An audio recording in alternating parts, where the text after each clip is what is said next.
시간이 되었으므로 함께 기도하고 예배를 시작하도록 하겠습니다. 하나님 감사합니다. 저희에게 오늘 또 다른 주일을 허락하여 주시옵시고 주님 앞에 나와 이렇게 예배하게 하여 주심을 감사드립니다. 하나님, 우리 이 시간 가운데 우리가 온전히 우리의 주인 되시고 이 땅의 창조주 되시는 주님을 주님께 위대하다 고백하며 찬양하며 나아가는 귀한 시간 되게 하여 주시옵소서. 감사드렸고 이 모든 말씀 우리 주 예수 그리스도 이름으로 기도했습니다. 아멘. 안녕하세요. 안녕하세요. 네, 한 주간 잘 지내셨습니까? 네. 네, 혹시 밖에서 아직 방황하고 계시는 영혼들이 계시다면 주님 곁으로 돌아오시게끔 인도해 주시면 감사하겠습니다. 네. 오늘은 좀 제 개인적인 얘기로 찬양 집회를 한번 시작해 보도록 하겠습니다. 예배 준비 찬양을. 네. 저도 꽤나 많은 취미를 갖고 있는 취미 부자인데요. 그 취미 중에 하나는 등산입니다. 한국에서도 뭐 설악산, 한라산, 지리산 다 가봤고요. 종주도 좋아하고 그냥 가볍게 산행 동네 뒷산이라고 하는 뭐 북한산 이런 데 그냥 올라가는 거 되게 좋아했었어요. 근데 산에 올라가면 보통 비슷한 감정을 가지게 됩니다. 매번 올라갈 때마다 새롭다기보다는 늘 같은 감정을 갖게 되는데, 물론 처음에는 야 그래 오늘도 또 가볍게 더 산행을 하면서 즐겨보자 자연을, 이러다가 중간에 한 어느 정도부터는 아 내가 오늘 왜 왔을까, 아직 늦지 않았으니까 뒤로 돌아갈까, 뭐 이런 생각을 하고 쭉 올라가다가, 근데 언제나 산 꼭대기에 올라가면 너무 개운하고 시원한 마음도 있지만 가장 크게 드는 마음 중에 하나는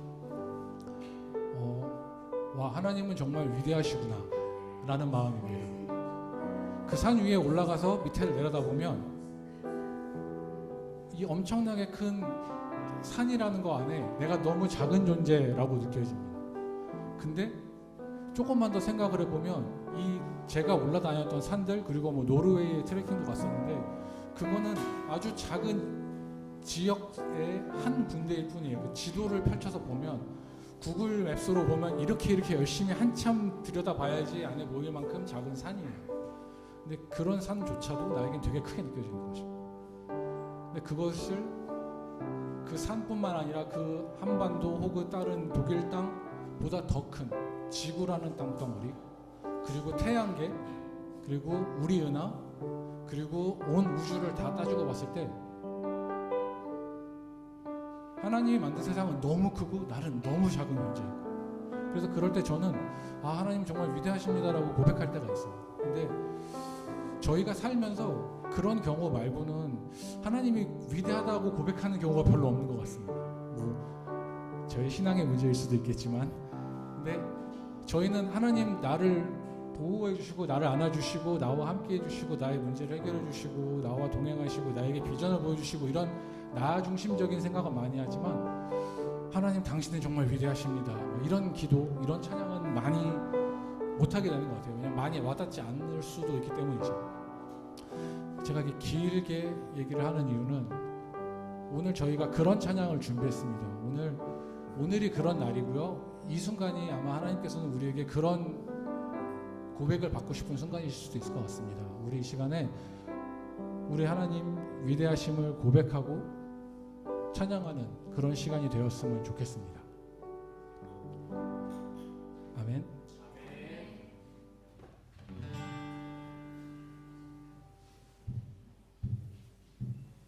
주를 찾는 모든 자들이 주로 말미암아 기뻐하고 즐거워하게 하시며, 주를 사랑하는 자들이 상말하기를 하나님은 위대하시다 하게 하소서. 주를 찾는 모든 자들이 주로 말미암아 기뻐하고 즐거워하게 하시며, 주를 사랑하는 자들이 항상 말하기를 하나님은 위대하시다 하게 하소서. 주는 나를 도움 나를 건지시느니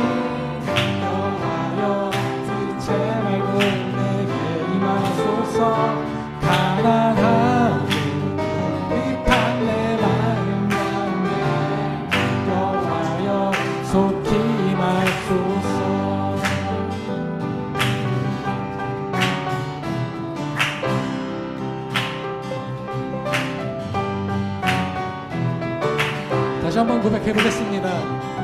주를 찾는 모든 자들이 주로 말미암아 기뻐하며 즐거워하게 하시며 주를 사랑하는 자들이 상만하기를 하나님을 기대하시라 하게 하소서.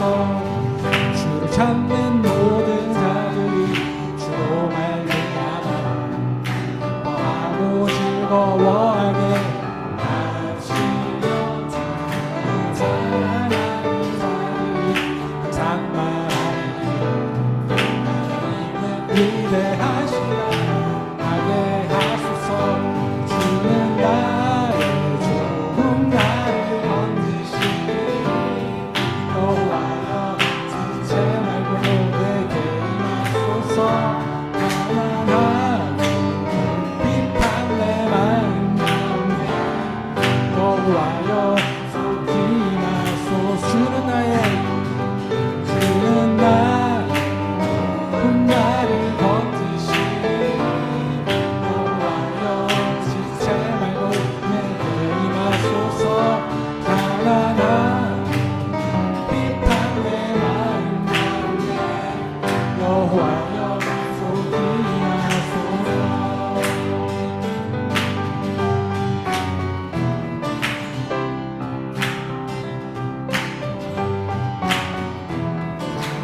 다시 한번 고백해 보겠습니다.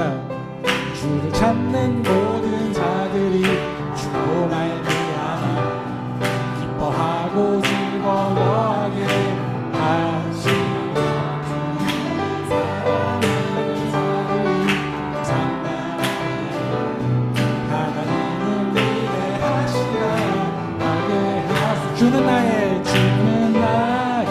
도움 나를 건지시니 여호와여 지체 말고 내게 임하소서. 가난하고 비판 내 마음 가운데 여호와여 속히 임하소서. 주는 나의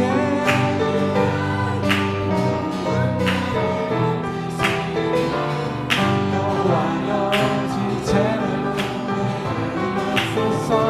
가난하고 비판 내 마음 가운데 여호와여 속히 임하소서. 주는 나의 도움 나를 건지시니 여호와여 지체 말고 내게 임하소서. 가난하고 비판 내 마음 가운데 여호와여 속히 임하소서. 여호와여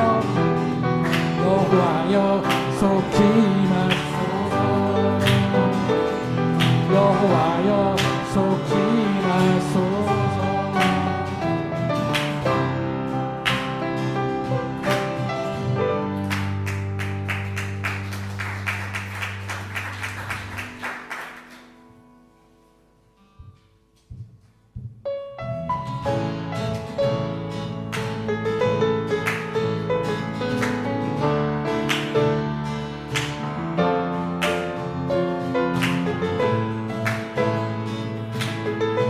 계속해서 우리 하나님의 위대하심을 찬양합시다.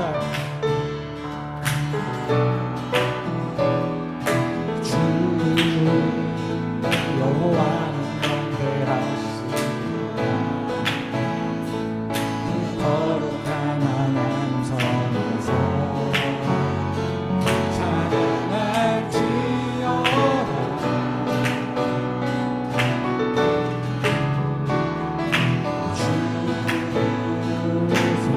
주님에게 주셨구나.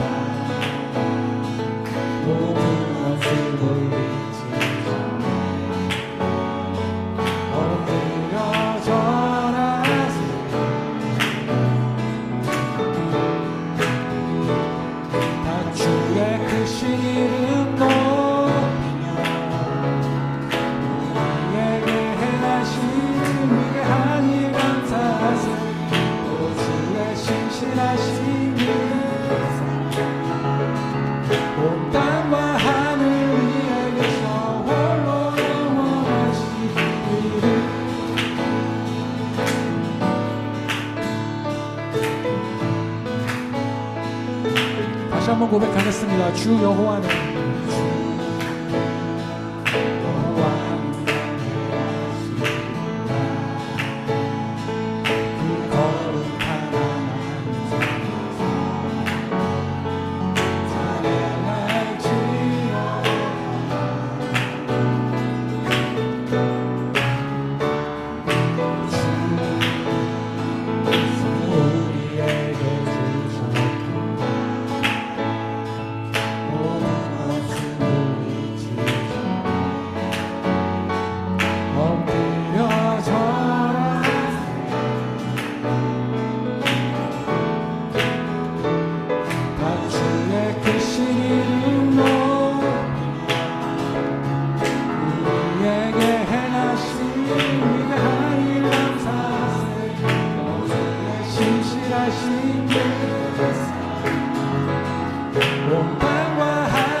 우리 주는 위대하며 능력이 많으시도다. 그의 지혜를 누구하며 인자는 영원하도다. 상한 자들 고치시며 상처를 싸매시도다. 별들의 수를 세시며 이름을 붙이셨도다. 그가 구름으로 하늘을 덮으시며 땅을 위하여 비 준비하시니 예루살렘아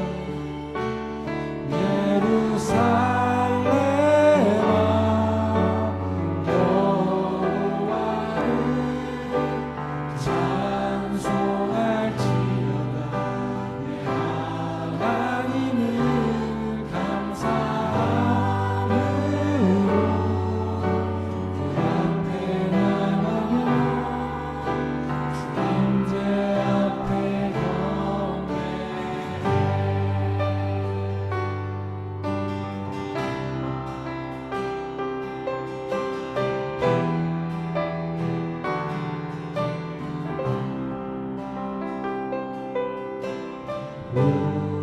우리 주는 위대하며 능력이 많으시도다. 그의 지혜를 누구하며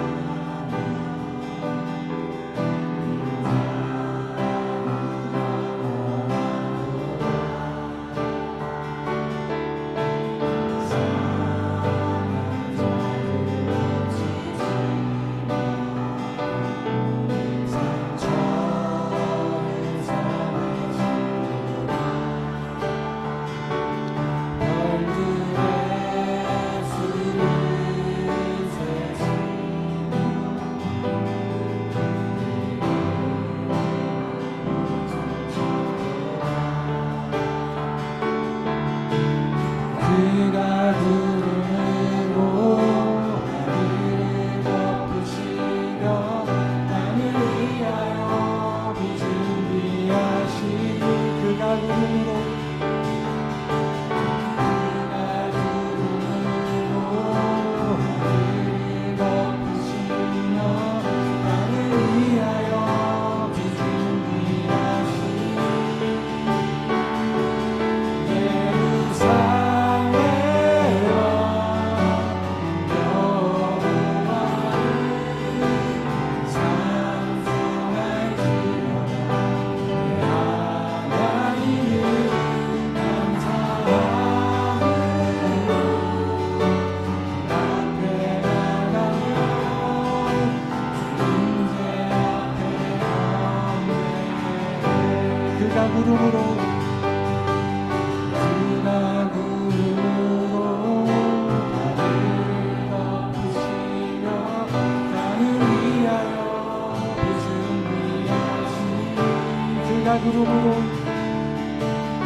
준비하신 목소리로 찬양하겠습니다.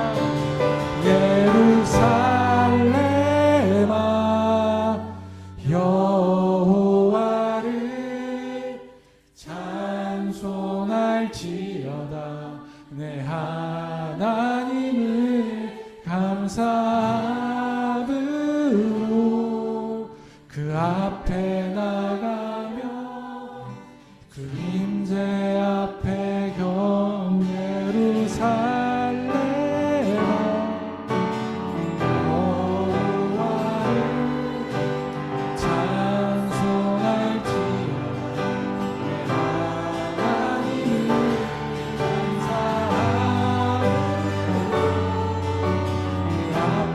앞에 나가며 주 임재 앞에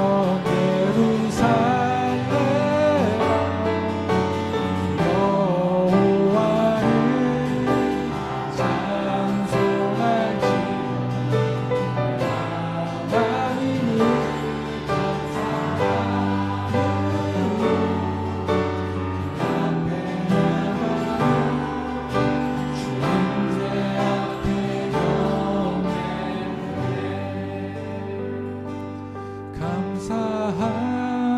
감사함으로 그 앞에 나가며 주 임재 앞에 경배. 오늘 예배를 위해 기도하겠습니다. 오늘 예배 가운데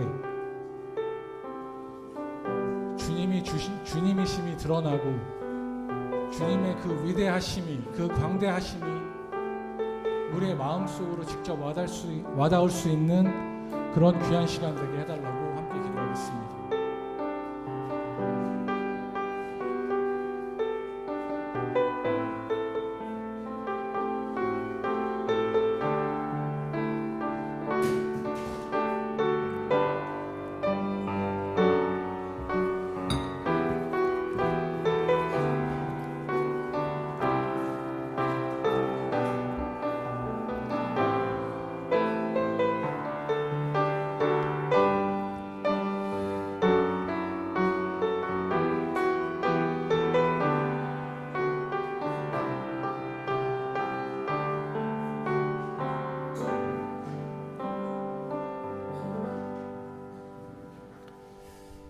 오늘은 성령 강림 후 26번째 주일이면서 교회 창립 37주년 기념 주일입니다. 성령 하나님께서는 우리 안에서 역사하시며 예수님이 십자가에서 이루신 구원을 완성해 가시는 하나님이십니다. 그 성령의 충만함을 소망하며 하나님께 예배 드리겠습니다. 모두 자리에서 일어나십시오.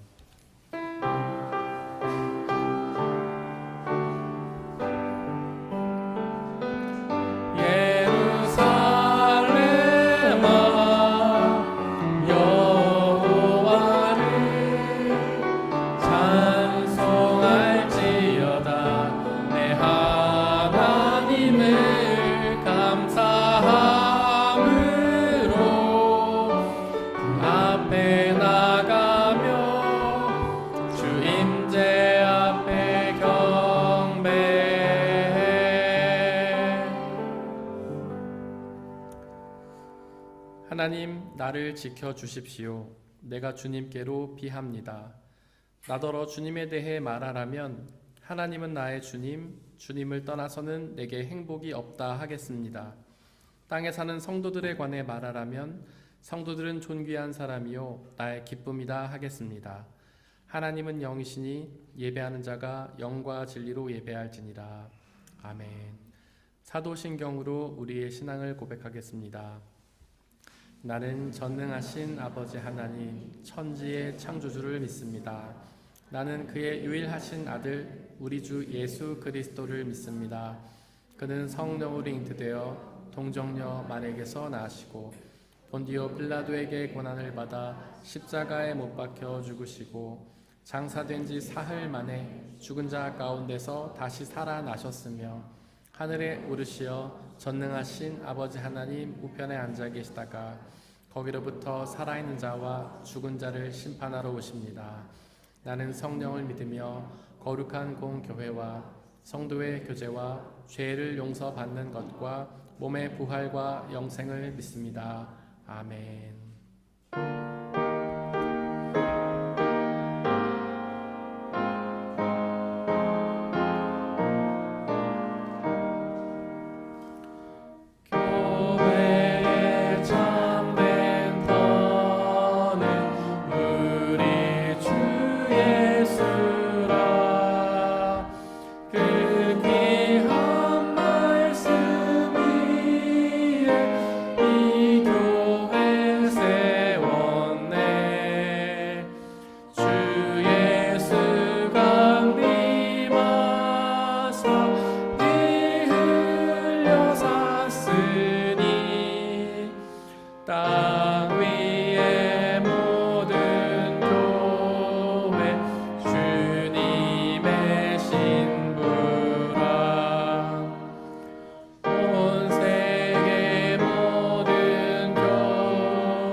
우리 주 예수 그리스도의 평화가 이 자리에서 함께 예배를 드리고 있는 모든 형제와 자매들에게 함께 하시기를 바랍니다.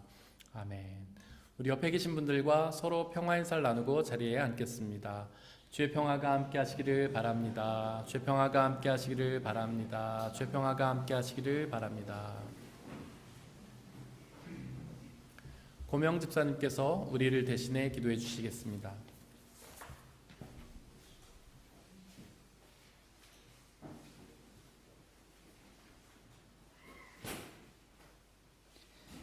할렐루야. 사랑이 충만하시고 은혜로우신 주님, 오늘도 주님의 사랑과 은혜로서 저희들에게 귀한 생명 주시고 기적과 같은 하루를 살라고 하셨으니 감사합니다. 또한 주일을 맞이하여 주님이 세우신 성전으로 모두 인도하여 주심에 감사드립니다.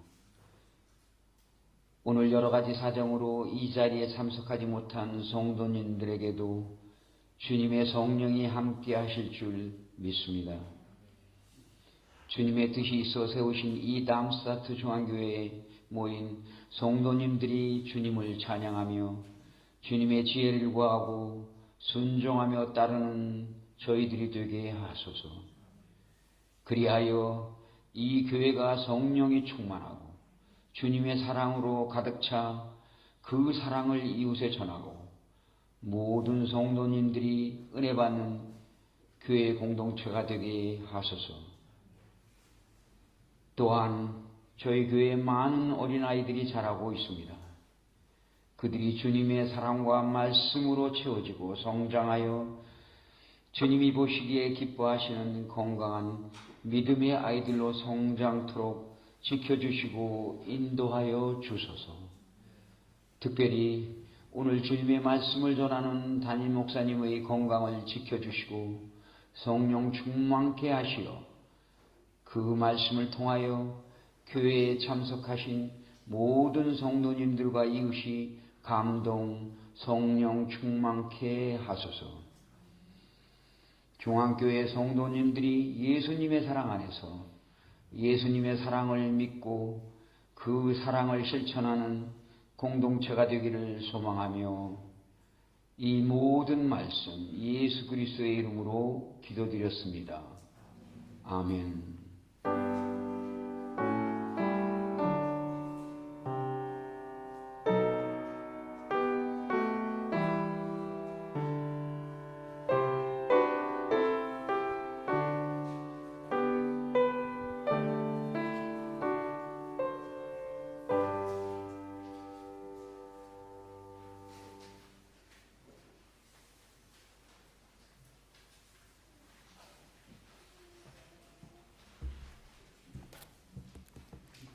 오늘의 일독서는 사무엘상 1장 4절에서 20절입니다. 모두 주님의 말씀을 들으십시오. 엘가나는 제사를 드리고 나서는 늘 아내 브닌나와 그가 낳은 모든 아들, 딸에게 제물을 각각 한 몫씩 나누어 주곤 하였다.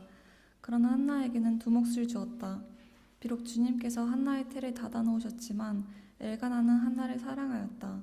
주님께서 한나의 태를 닫아 놓으셨으므로 그의 적수인 브닌나는 한나를 괴롭히고 업신여겼다. 이런 일이 매년 거듭되었다. 한나가 주님의 집으로 올라갈 때마다 브닌나가 한나의 마음을 늘 그렇게 괴롭혔으므로 한나는 울기만 하고 아무것도 먹지 않았다. 그럴 때마다 남편 엘가나가 한나를 위로하였다. 여보, 왜 울기만 하오? 왜 먹지 않으려 하오? 왜 늘 그렇게 슬퍼만 하는 거요? 당신이 10 아들을 두었다고 해도 내가 당신에게 하는 만큼 하겠소? 한 번은 엘가나 일행이 실로에 있는 주님의 집에서 음식을 먹고 마신 뒤에 한나가 일어나서 자리를 떴다. 그때 제사장 엘리는 주님의 성전 문설주 곁에 있는 의자에 앉아 있었다. 한나는 괴로운 마음으로 주님께 나아가 흐느껴 울면서 기도하였다. 한나는 서원하며 아뢰었다. 만군의 주님, 주님께서 주님의 종의 이 비천한 모습을 참으로 불쌍히 보시고 저를 기억하셔서 주님의 종을 잊지 않으시고 이 종에게 아들을 하나 허락하여 주시면 저는 그 아이의 한평생을 주님께 바치고 삭도를 그의 머리에 대지 않도록 하겠습니다. 한나가 주님 앞에서 계속 기도를 드리고 있는 동안에 엘리는 한나의 입술을 지켜보고 있었다. 한나가 마음속으로만 기도를 드리고 있었으므로 입술만 움직이고 소리는 내지 않았다. 그러므로 엘리는 한나가 술에 취한 줄로 생각하고 그를 꾸짖었다. 언제까지 술에 취해 있을 것이오? 포도주를 끊으시오. 한나가 대답하였다. 제사장님, 저는 술에 취한 것이 아닙니다. 포도주나 독한 술을 마신 것이 아닙니다. 다만 슬픈 마음을 가눌 길이 없어서 저의 마음을 주님 앞에 쏟아놓았을 뿐입니다. 이 종을 나쁜 여자로 여기지 마시기 바랍니다. 너무나도 원통하고 괴로워서 이처럼 기도를 드리고 있습니다. 그러자 엘리가 말하였다. 그렇다면 평안한 마음으로 돌아가시오. 이스라엘의 하나님이 그대가 간구한 것을 이루어 주실 것이오. 한나가 대답하였다. 제사장님, 이 종을 좋게 보아 주시기 바랍니다. 한나는 그 길로 가서 음식을 먹었다. 그리고 다시는 얼굴에 슬픈 기색을 띠지 않았다. 다음날 아침 그들은 일찍 일어나 주님께 경배를 드리고 나서 라마에 있는 집으로 돌아왔다. 엘가나가 아내 한나와 동침하니 주님께서 한나를 기억하여 주셨다. 한나가 임신을 하고 달이 차서 아들을 낳았다. 한나는 주님께 구하여 얻은 아들이라고 하여 그 아이의 이름을 사무엘이라고 지었다. 이것은 거룩하신 하나님의 말씀입니다. 아멘.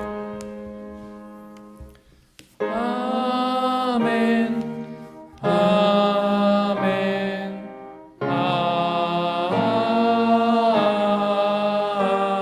아멘. 함께 성시교독 하시겠습니다. 하나님이여 나를 지켜 주소서. 내가 주께 피하나이다.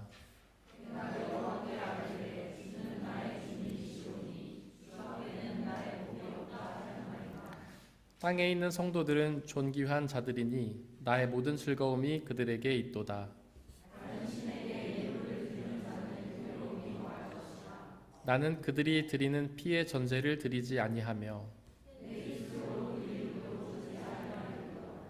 여호와는 나의 산업과 나의 잔의 소득이시니 나의 분깃을 지키시나이다.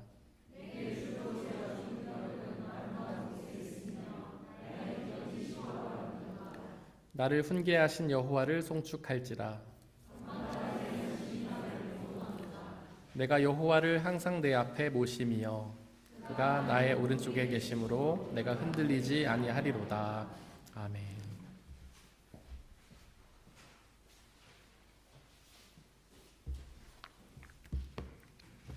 오늘의 이독서는 히브리서 10장 11절에서 14절, 19절에서 25절입니다. 모두 주님의 말씀을 들으십시오. 모든 제사장은 날마다 제단에 서서 직무를 수행하면서 똑같은 제사를 거듭 드리지만 그러한 제사가 죄를 없앨 수는 없습니다. 그러나 그리스도께서는 죄를 사하시려고 단 한 번의 영원히 유효한 제사를 드리신 뒤에 하나님 오른쪽에 앉으셨습니다. 그리고서 그는 그의 원수들이 그의 발 아래에 굴복할 때까지 기다리고 계십니다. 그는 거룩하게 되는 사람들을 단 한 번의 희생 제사로 영원히 완전하게 하셨습니다. 그러므로 형제자매 여러분, 우리는 예수의 피를 힘입어서 담대하게 지성소에 들어가게 되었습니다. 예수께서는 휘장을 뚫고 우리에게 새로운 살 길을 열어주셨습니다. 그런데 그 휘장은 곧 그의 육체입니다. 그리고 우리에게는 하나님의 집을 다스리시는 위대한 제사장이 계십니다. 그러니 우리는 확고한 믿음을 가지고 참된 마음으로 하나님께 나아갑시다.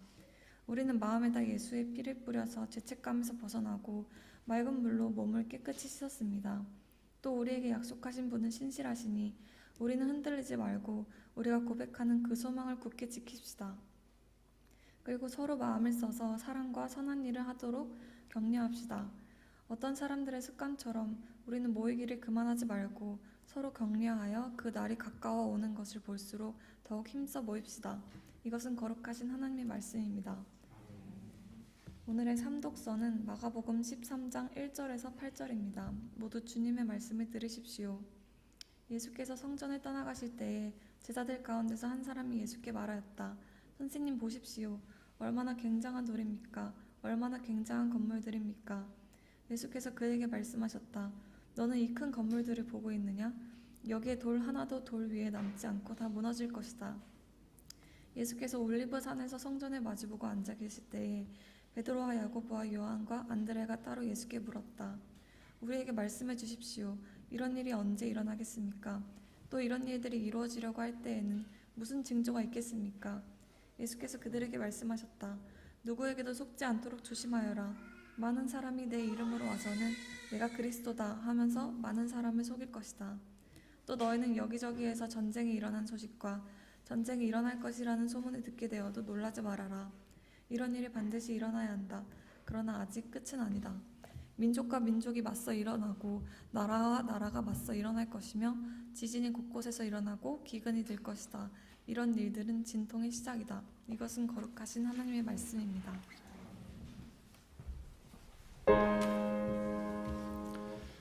아멘.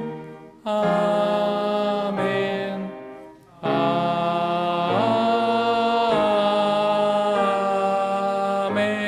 아멘. 김은영 집사님께서 특주로 하나님께 찬양 드리시겠습니다.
기도하고 주님의 말씀을 나누겠습니다. 지금도 살아서 역사하시는 창조주 아버지 하나님, 우리의 생명을 창조하시고 당신의 뜻 가운데로 이끌어 가시는 아버지 하나님, 온 우주 만물을 창조하시고 섭리하시며 우리의 필요를 채우시는 하나님, 우리 창조주 아버지 하나님을 찬양합니다. 우리는 삶 속에서 여러 가지 일들을 경험하지만 그 모든 것이 아버지의 뜻 가운데 있음을 고백합니다. 우리가 경험하는 기쁨과 행복의 순간뿐 아니라 우리가 경험하는 모든 슬픔과 아픔의 순간에도 하나님은 여전히 살아서 역사하시며 이끌어 가심을 고백합니다. 당신의 그 놀라운 뜻을 이 시간 우리에게 말씀하여 주시옵소서. 성령 하나님, 우리와 함께 계셔 주시고 주님의 말씀이 온전히 선포되게 하시고 그 말씀이 우리의 마음밭에 심겨져 영원한 성령의 열매를 맺는 은혜의 시간 인도하여 주시옵소서. 우리 주 예수 그리스도의 이름으로 기도드렸습니다. 아멘. 우리 아버지 하나님과 예수 그리스도께서 주시는 은혜와 평화가 여러분들의 있기를 바랍니다. 우리가 살고 있는 이 유럽에는 화려하고 아름다운 건축물들이 많습니다. 성, 시청, 교회 등이 그렇습니다. 그 중에서도 교회가 가장 화려하고 아름다운데요. 교회가 큰 힘을 가지고 유럽을 1000년간이나 다스렸기 때문입니다. 그 시기를 중세라고 부릅니다. 중세시대 때 유럽을 다스리던 나라는 로마였습니다.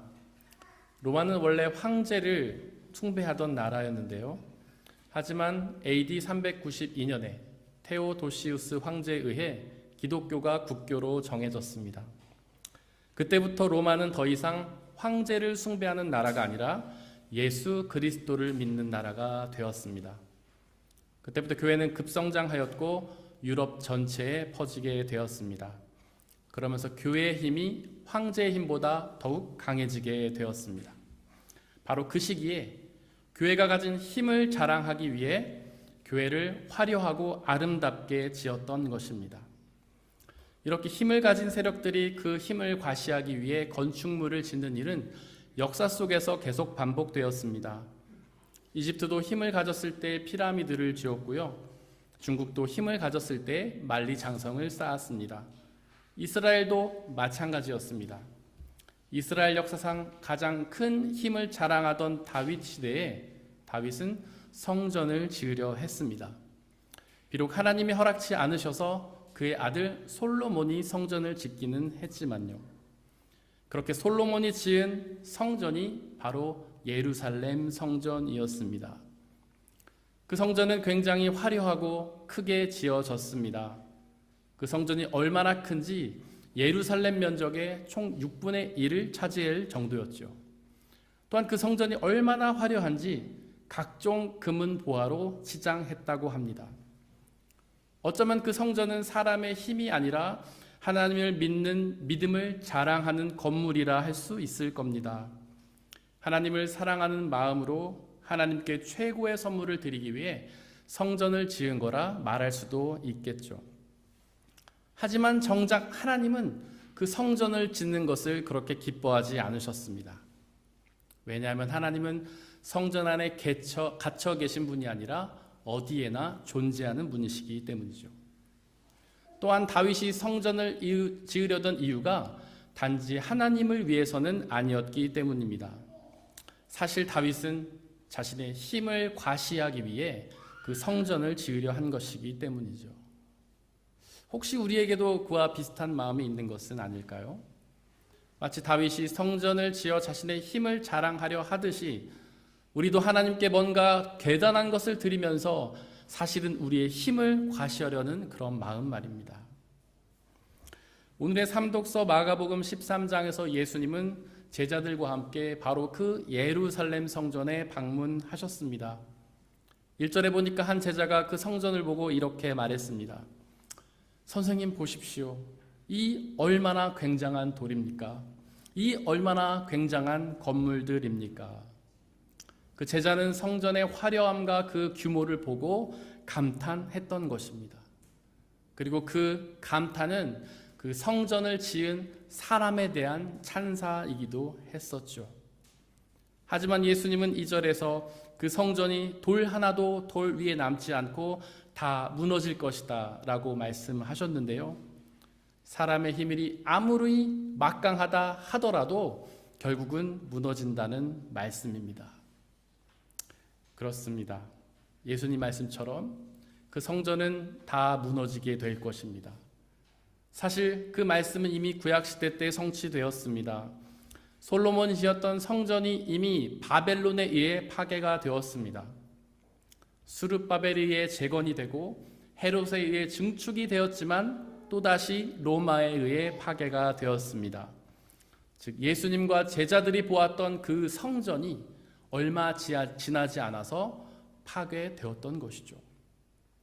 지금 예루살렘에 가보면 또다시 성전이 세워져 있는데요. 아마 그 성전도 오래 가지 않아 파괴되고 말 것입니다.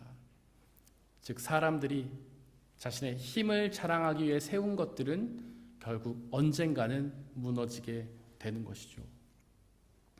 많은 사람들이 이와 비슷한 노력을 합니다. 자신의 힘을 과시하기 위해 뭔가를 쌓으려고 하죠. 자신의 성과, 업적, 승진, 부자, 그런 많은 것들을 쌓으려고 합니다. 하지만 다 부질없는 노력입니다. 결국은 다 무너지기 때문이죠. 우리가 쌓은 것들이 아무리 크고 화려하다 하더라도 결국은 다 무너지기 때문입니다. 삼독서 4절에서 제자들은 예수님께 그 성전이 언제 무너질지를 묻습니다. 사실 이 질문은 성전이 무너지는 때가 궁금한 것이 아니라 그 성전이 무너질 것 같지 않다는 이야기입니다. 그 성전은 너무나 견고하고 화려하고 아름답게 지어졌기 때문이죠. 게다가 그 성전은 하나님을 위해 지은 하나님의 집이잖아요. 하나님을 위해 지은 그 하나님의 집이 그렇게 무너질 리가 있겠습니까? 하나님께서는 당신의 집을 지켜 보호하시지 않으시겠어요? 우리는 그렇게 기대하잖아요. 하나님이 우리에게 주신 은혜는 결코 무너지지 않을 거라 기대하지 않습니까? 하지만 그 말씀은 예수님의 말씀이었습니다. 예수님은 하나님의 성전이 무너질 거라고 선포하셨습니다. 하나님이 주신 은혜라 하더라도 결국은 무너지게 된다는 말씀입니다. 왜냐하면 하나님이 그 성전을 무너뜨리실 것이기 때문이죠. 혹시 말이 안 된다고 생각하시나요? 하나님이 주신 은혜를 하나님이 무너뜨리실 리 없다고 생각하십니까? 하지만 욥기 1장 21절의 말씀을 기억하십시오. 거기서 욥은 이렇게 고백합니다. 주신 분도 하나님이시요 가져가신 분도 하나님이시다. 욥은 하나님의 은혜로 수많은 것들을 얻었지만 한순간에 그 모든 것을 잃었습니다. 하나님이 그의 모든 것을 가져가셨기 때문이죠. 우리도 마찬가지입니다. 우리는 하나님 주신 은혜로 많은 것들을 누리고 있습니다. 하지만 그것을 가져가실 분도 하나님이십니다. 저에게는 자녀가 둘 있는데 첫째는 딸이고 둘째는 아들입니다. 딸의 이름은 예주입니다. 그 이름에는 두 가지 뜻이 있습니다. 첫 번째로는 예수, 내주라는 뜻도 있지만 보물이라는 뜻도 있습니다. 저희 딸이 하나님께서 우리 가정에게 주신 선물이라고 여겼기 때문입니다. 하지만 하나님께서는 우리 예주에게 뇌종양이라는 병을 주셨습니다. 하나님께서는 당신이 우리에게 주신 선물을 무너뜨리셨던 것이죠. 저는 그 이유를 알 수가 없었습니다. 과연 그 이유가 무엇일까요? 왜 하나님은 우리에게 선물을 주셔놓고 그 선물을 무너뜨리시는 걸까요? 안타깝게도 우리는 그 이유를 알 수 없습니다. 그 이유는 오직 하나님만이 아십니다. 하지만 분명한 것은 하나님께서는 우리가 당하는 그 모든 일을 합력하셔서 당신의 선하신 뜻을 이루신다는 사실입니다. 삼독서 8절에서 예수님은 그렇게 성전이 무너지는 날에 여러 전쟁과 지진과 기근이 일어나며 진통이 시작된다고 말씀하셨습니다. 여기서 진통이라고 번역된 헬라어는 오디논인데요. 그 단어를 개역 개정판 성경은 재난이라고 번역했습니다. 즉 고난이란 뜻이죠. 그 성전이 무너지면 고난이 시작된다는 뜻입니다. 우리의 힘으로 쌓은 그 모든 것들이 무너지면 고난이 시작된다는 것이죠. 우리가 받아 누리고 있는 그 모든 것들이 사라지게 되면 우리의 고난이 시작된다는 뜻입니다.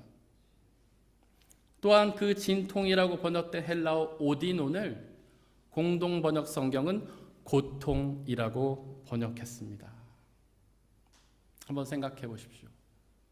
우리가 우리의 힘으로 쌓았던 그 성과와 업적들이 무너진다면 고통스럽지 않겠습니까? 우리가 평생을 노력하며 우리의 모든 힘과 노력을 다해 쌓았던 것들이 무너진다면 고통스럽지 않겠습니까? 마치 모든 것이 다 무너진 욥처럼 고통 속에서 신음하지 않겠습니까? 하지만 예수님은 삼독서 17절에서 이렇게 말씀하십니다. 이런 고난이 반드시 일어나야 하지만 그것은 아직 끝이 아니다. 즉 고난은 결과가 아니라 과정이라는 뜻입니다. 그렇습니다. 고난은 하나님의 뜻을 이루어가는 과정입니다. 그 고난의 끝에 하나님의 뜻이 반드시 이루어집니다. 예수님은 그 고난이 반드시 일어나야 한다고 말씀하셨습니다. 즉 고난은 선택이 아니라 필수인 것이죠. 반드시 고난을 거쳐야만 하나님의 뜻이 이루어진다라는 말씀입니다. 마치 철덩어리가 뜨거운 화로를 반드시 경험해야만 귀중한 도구로 거듭나는 것처럼 말이죠.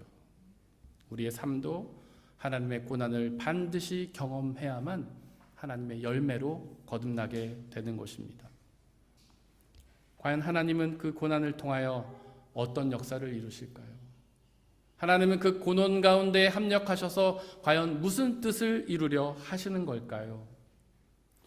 삼독서 8절에서 진통과 고난이라고 번역된 헬라어 오디논에는 또한 산통이라는 뜻도 있습니다.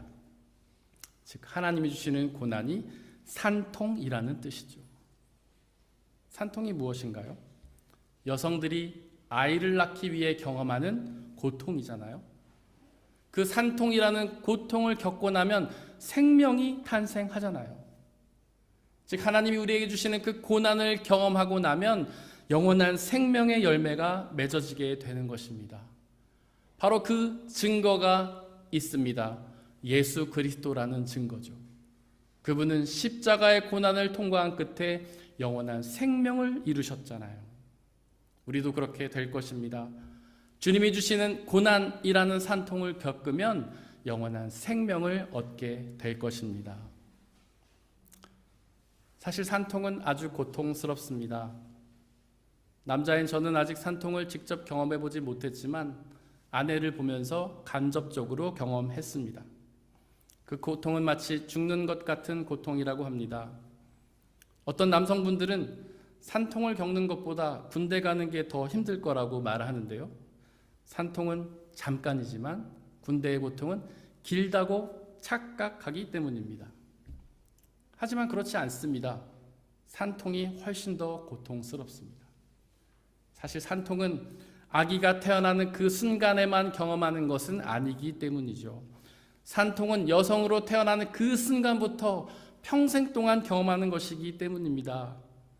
여성들은 한 달에 한 번씩 자궁의 내막이 사라졌다가 생겨나는 그 고통을 경험하지 않습니까? 그렇게 신체의 일부가 사라졌다가 다시 생겨나는데 그 고통이 얼마나 크겠습니까? 치아가 빠지거나 생겨나도 너무 아프잖아요. 게다가 여성들은 아이를 가질 수 있는 몸을 만들기 위해 얼마나 많은 노력을 합니까? 아이를 가지기 위해서는 건강도 관리도 해야 하고 체력도 유지해야 하지 않습니까? 하고 싶은 것, 먹고 싶은 것 다 할 수도 없잖아요. 절제하고 자제해야 하잖아요. 게다가 임신을 막상 하면 그 고통은 훨씬 커지는데요.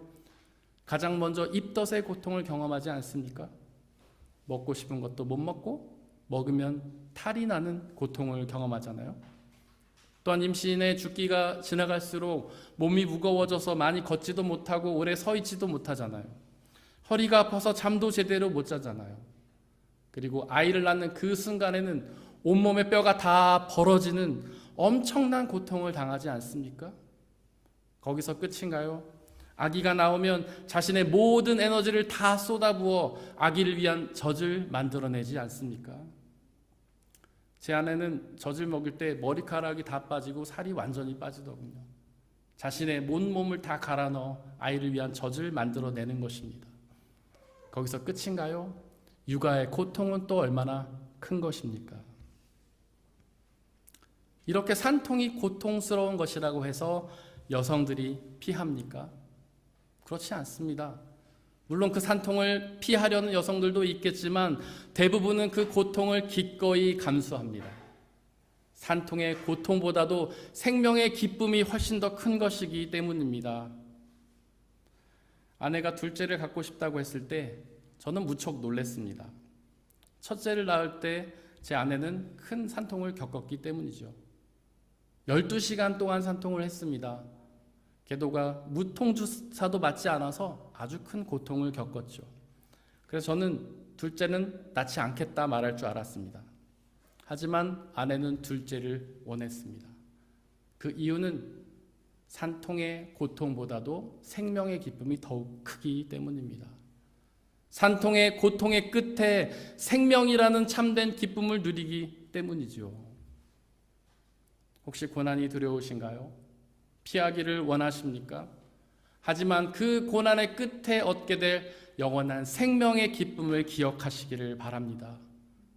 고통의 아픔과는 비교할 수 없는 생명의 참된 기쁨을 기억하고 소망하시기를 바랍니다.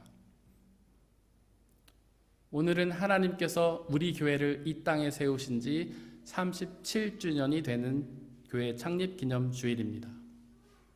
과연 하나님은 우리 교회를 이 땅에 왜 세우신 걸까요?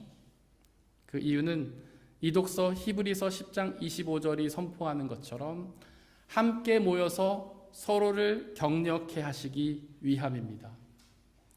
그렇게 함께 모여서 서로를 격려하며 산통의 고통을 견디게 하시기 위함이지요. 마치 아내가 산통할 때 남편이 옆에서 격려하고 위로하는 것처럼 교회도 그렇게 서로를 위로하고 격려하며 그 산통의 고통을 이겨내기 위함입니다. 사랑하는 성도 여러분들, 혹시 여러분들의 삶이 고통 가운데 계신가요? 고난 중에 계십니까? 그 고난이 많이 힘드신가요? 교회 공동체 안에서 서로를 의지하고 격려하며 힘을 주시기를 바랍니다. 그러면 그 고난을 기쁨으로 감당하게 되어 그 고난의 끝에 영원한 생명이라는 참된 기쁨을 누리게 될 것입니다. 사람의 헤아림을 뛰어넘는 하나님의 평화가 여러분들의 마음과 생각을 그리스도 예수 안에서 지켜주시기를 원합니다. 이 시간 함께 오늘 선포된 말씀들을 돌이켜보면서 그 말씀을 가슴에 새기고 온전히 믿고 의지하며 나가게 해달라고 잠시 묵상 가운데에서 기도하겠습니다.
함께 찬양하겠습니다.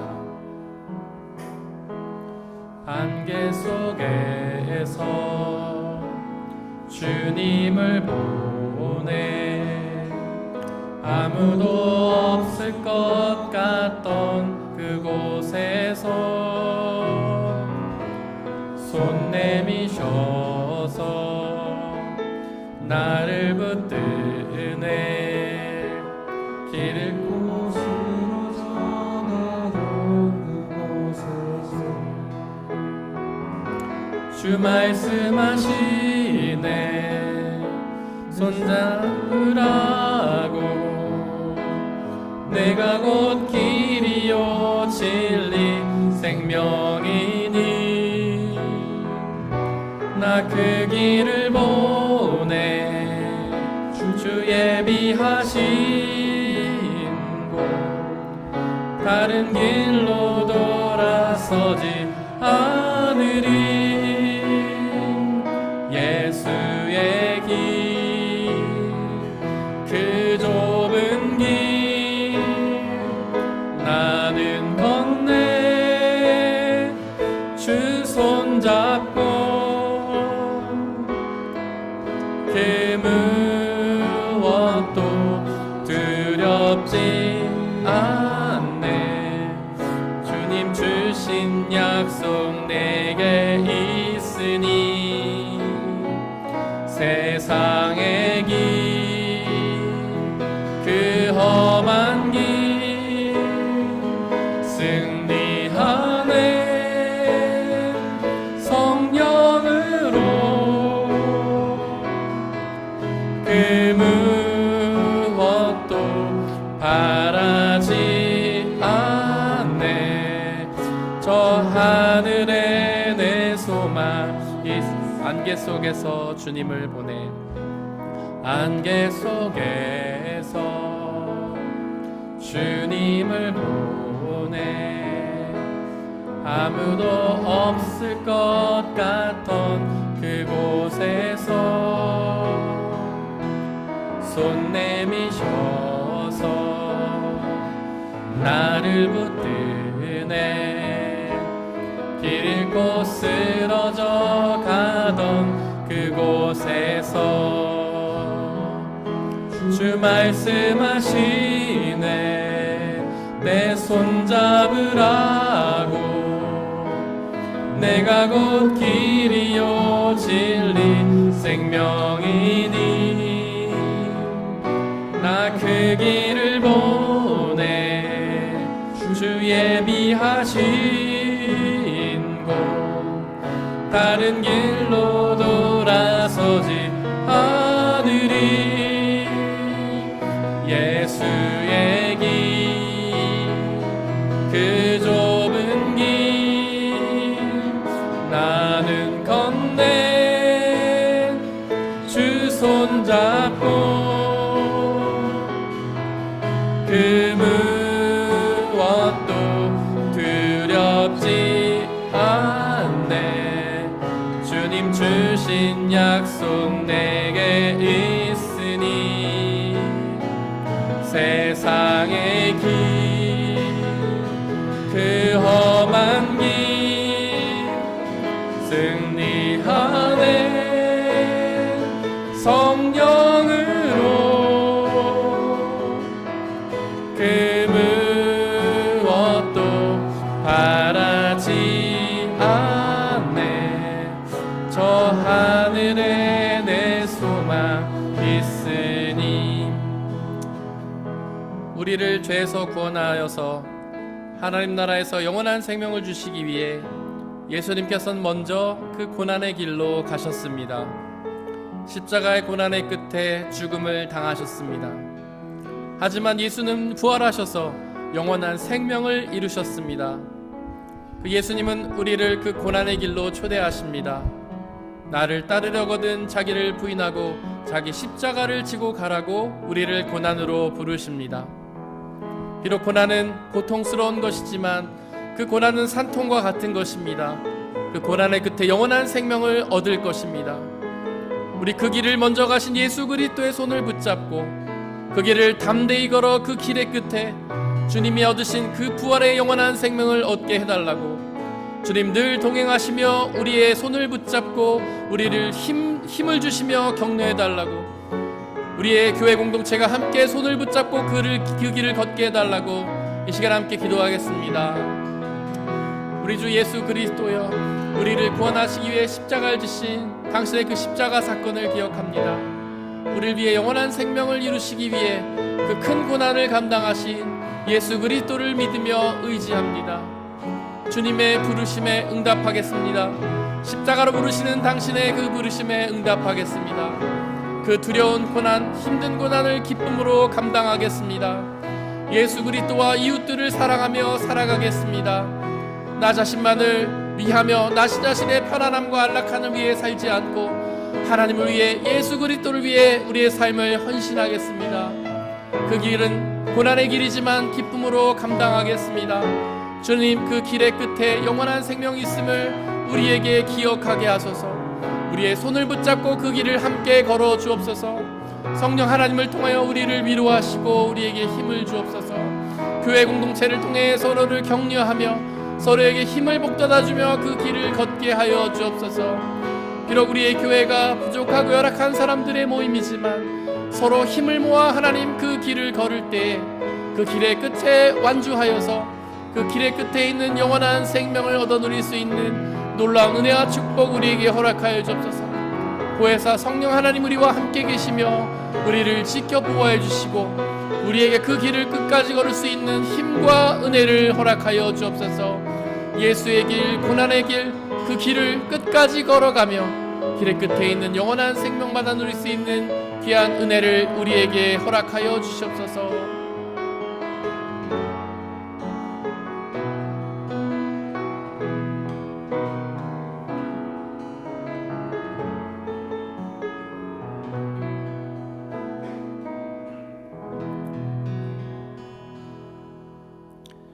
이 모든 말씀 우리 주 예수 그리스도의 이름으로 기도드렸습니다.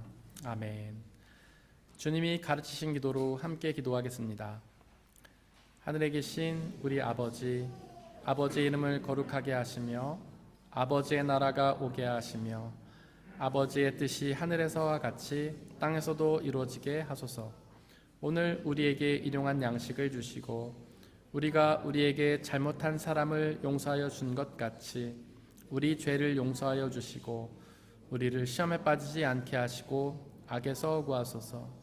나라와 권능과 영광이 영원히 아버지의 것입니다. 아멘.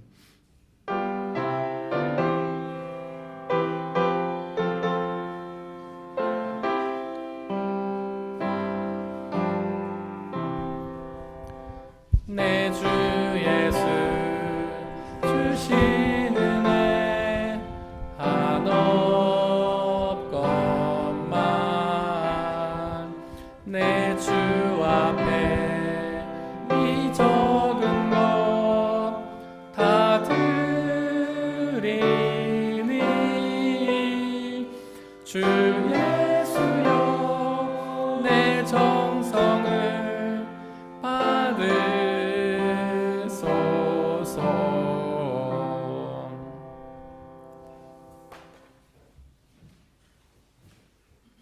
사랑하는 형제 자매 여러분들, 이제 여러분들을 성찬 예식으로 초대합니다. 성찬 예식은 하나님 나라 백성들의 기쁨의 잔치입니다.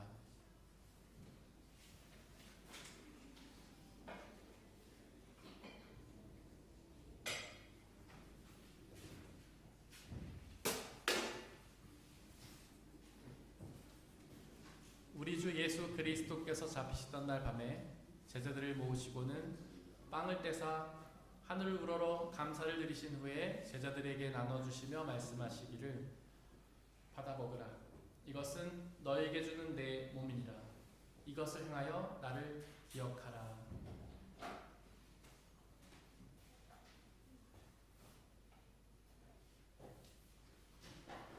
또한 예수께서는 잔을 가지사 하늘 우러러 감사를 드리신 후에 나눠주시며 말씀하시기를 받아 마시라. 이것은 너희의 죄를 사하기 위하여 흘리는 나의 피 곧 언약의 피니라. 이것을 행하여 나를 기억하라.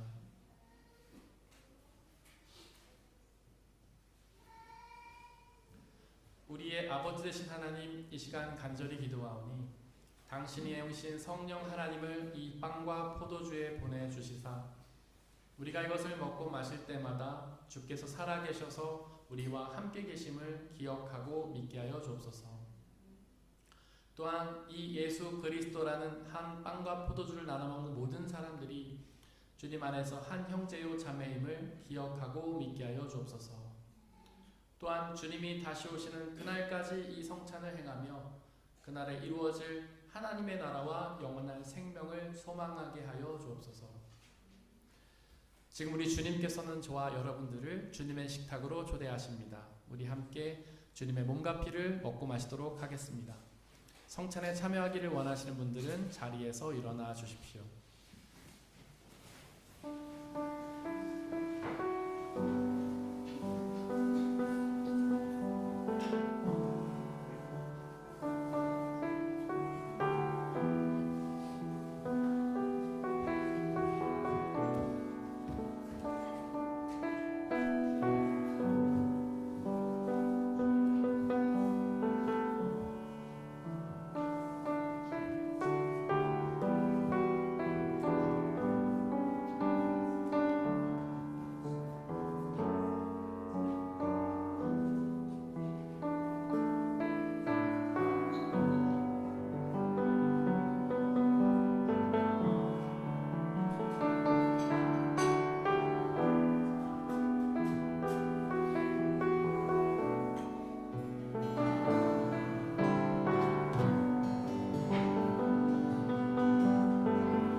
함께 중보의 기도를 드리겠습니다.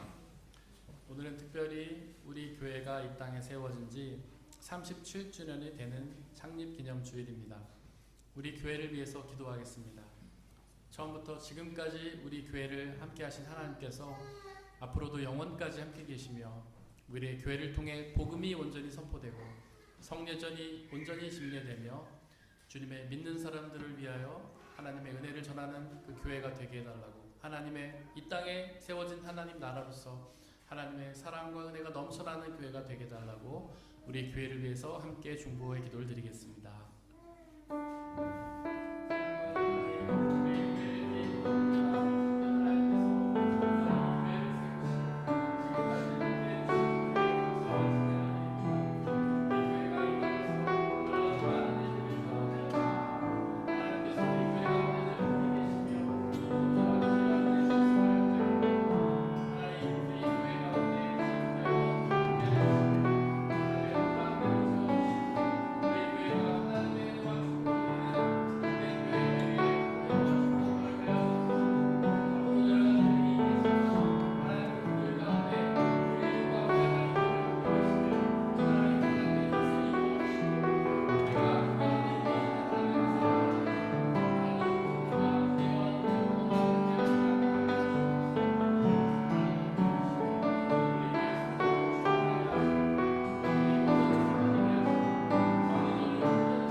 사랑과 은혜의 하나님, 지금으로부터 37년 전 이 땅에 저희 교회를 세우시고 지금까지 함께 하시며 은혜 주심에 감사와 찬양을 드립니다.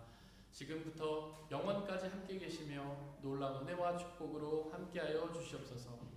성령 하나님, 우리 교회를 지켜 보호하여 주시고 복음이 온전히 선포되며 성례전이 온전히 집례되는 주님의 교회가 되게 하시고, 비록 부족하고 연약한 사람들에 모이지만 이 땅에 하나님의 나라로 이루어 주셔서 주님의 은혜와 복을 충만히 누리는 교회가 되게 역사하여 주시옵소서. 우리의 교회의 공동체가 예수 그리스도의 사랑으로 하나 되어 서로에게 힘을 주고 격려하며 이 진통을 끝까지 경험하고 겪어내므로 그 진통의 끝에 우리 모두가 영원한 생명을 누리는 복된 은혜 허락하여 주시옵소서. 이 시간 드려진 물질을 놓고 기도합니다. 우리가 받아 누리고 있는 그 모든 것들이 나의 노력과 성과로 얻어진 것이 아니라 주님께서 주신 은혜의 선물임을 고백하며 그 중에 일부를 다시 주님께 되돌려드리는 그 모든 손길들을 축복하여 주시고 그들의 삶에 늘 가까이 계시며 필요하고 적절한 은혜들로 채워 주시옵소서. 이 물질이 오직 하나님 나라와 영광만을 위해 쓰이게 하시고 물질이 써지는 곳곳마다 주님의 믿는 사람들의 숫자가 더욱 많아지는 귀한 은혜 허락하여 주시옵소서. 우리에게 언제나 항상 가장 좋은 은혜 주시는 주님께 감사드리며 이 모든 말씀 우리 주 예수 그리스도의 이름으로 기도드렸습니다. 아멘. 지금 이 시간에는 양육반 수료식을 하도록 하겠습니다. 우리 말씀씨를 수료하신 박성숙 성도님 앞으로 나와주시기 바랍니다.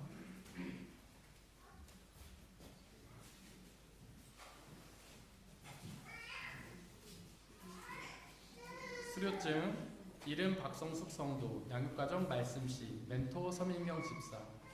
위 사람은 본 교회의 말씀시 양육과정에 성실히 참여하여 모든 과정을 마치셨기에 이 증서를 드립니다. 주후 2024년 11월 17일 다름슈타트 중학교의 담임 목사 김재현.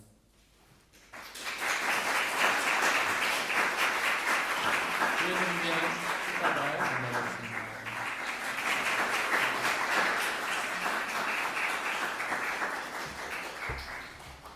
네, 이 시간에는 우리 김미지, 남재, 백장민, 서민경 그리고 성유정, 유근정 성도님께서 찬양으로 하나님께 영광 돌리시겠습니다.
37년 전에 이 땅에 우리 교회를 세우신 하나님께 감사와 찬양을 드립니다. 우리 하나님께 감사의 박수 드리겠습니다.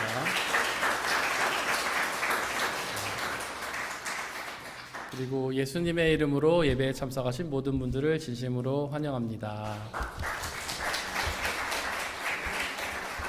네, 오늘 또 교회에 귀한 분들이 많이 방문을 해주셨는데 우리 김춘혜 집사님 지인분들 또 독일 분들 방문해 주셨습니다. 네, herzlich willkommen. 그리고 우리 최수정 성도님 남편 되시는 베니 환영합니다. 그리고 심혜인 성도님께서 또 인도해 주신 심지나 성도님 가정 진심으로 환영합니다.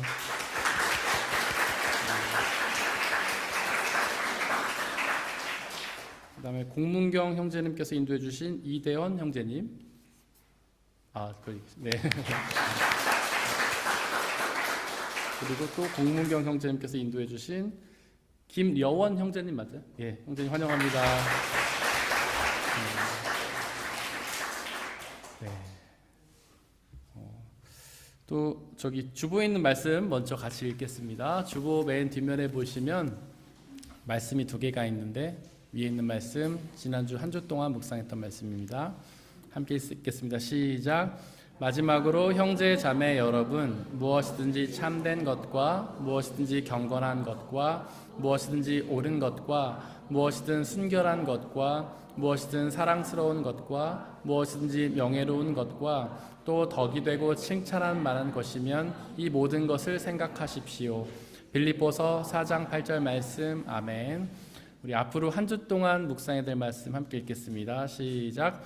선한 사람은 그 마음속에 갈무리에 놓은 선 더미에서 선한 것을 내고 악한 사람은 그 마음속에 갈무리에 놓은 악 더미에서 악한 것을 낸다. 마음에 가득 찬 것을 입으로 말하는 법이다. 누가복음 6장 45절 말씀. 아멘. 예배가 끝나면 저희가 창립 기념 주일이니까 앞에서 단체 사진 한번 찍겠습니다. 그 얼굴에 초상권이 있으신 분들은 이렇게 가려주시면 되고, 네, 초상권이 없으신 분들은 환하게 웃으면서 찍어주시면 될 것 같습니다. 예배 후에는 식사 교제가 있는데 특별히 오늘은 우리 김춘혜 집사님 가정에서 식사를 공개해 주셨습니다. 진심으로 감사드립니다.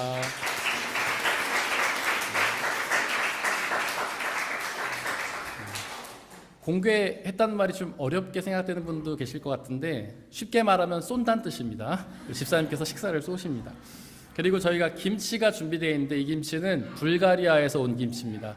저희가 지지난주죠. 불가리아 김장 선교팀이 김장 다녀왔는데 그때 담궜던 김치입니다. 또 드시면서 우리 선교팀이 맛있게 담근 김치를 함께 즐기시면 좋을 것 같습니다. 예배 마치고 식사 전에 생일 축하 모임이 있고 예배 마치면 캘리그라피 마지막 모임이 있습니다. 돌아오는 토요일에 청년부 모임이 있는데 저희 집에서 합니다. 우리 청년분들 참여해 주시기를 바라고 혹시 신청 안 하셨더라도 오시면 됩니다. 숟가락 하나 더 넣으면 되니까요. 다음 주는 희락순 헌신 예배로 드리고 예배 후에는 사무총회 준비를 위한 재직회가 있습니다. 찬양팀 계속 모집 중이니까 관심 있는 분들 우리 팀장님께 말씀해 주시기 바랍니다. 이번 한 주 동안 저희가 중보해야 될 곳은 브라질 과라시교회 김창신, 김희숙 선교사님, 성락성결교회 지영은 목사님이십니다. 다 함께 일어나서 196장 4절 찬양하겠습니다.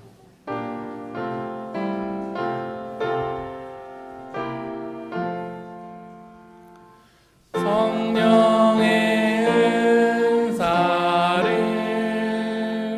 나에게 채우사 영원한 주님 나라에 나 살게 하소서.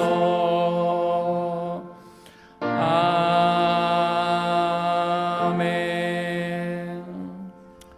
사랑하는 형제 자매 여러분들, 하나님께 예배를 드렸으니 이제 세상으로 나아가십시오. 바로 그곳에서 고난의 끝에 생명을 이루신 예수 그리스도를 믿으며 살아가시기를 바랍니다. 비록 우리의 삶이 쉽지는 않겠지만 우리와 항상 함께 하시는 성령님을 의지하고 그분이 주시는 평안함과 자유함에 거하시기를 바랍니다. 지금은 우리 주 예수 그리스도의 은혜와 아버지 하나님의 한이 없으신 사랑하심과 성령님의 위로 인도 보호하심이 우리 모든 성도님들 머리머리 위에와 그들이 속한 가정과 일터와 학업과 그들이 만나는 모든 사람들 위에 지금부터 영원토록 함께하여 주옵시기를 간절히 축원하옵나이다. 아멘.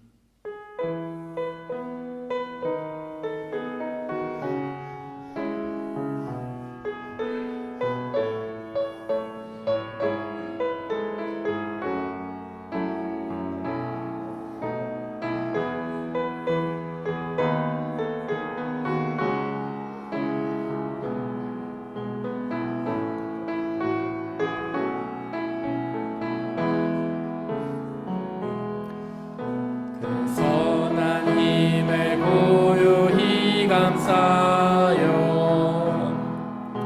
그 놀라운 평화를 누리며 나 그대들과 함께 걸어가네. 나 그대들과 하늘을 여네. 그 선한 힘이 우릴 감싸시니 믿음으로 일어나길 기대하네. 주 언제나 우리와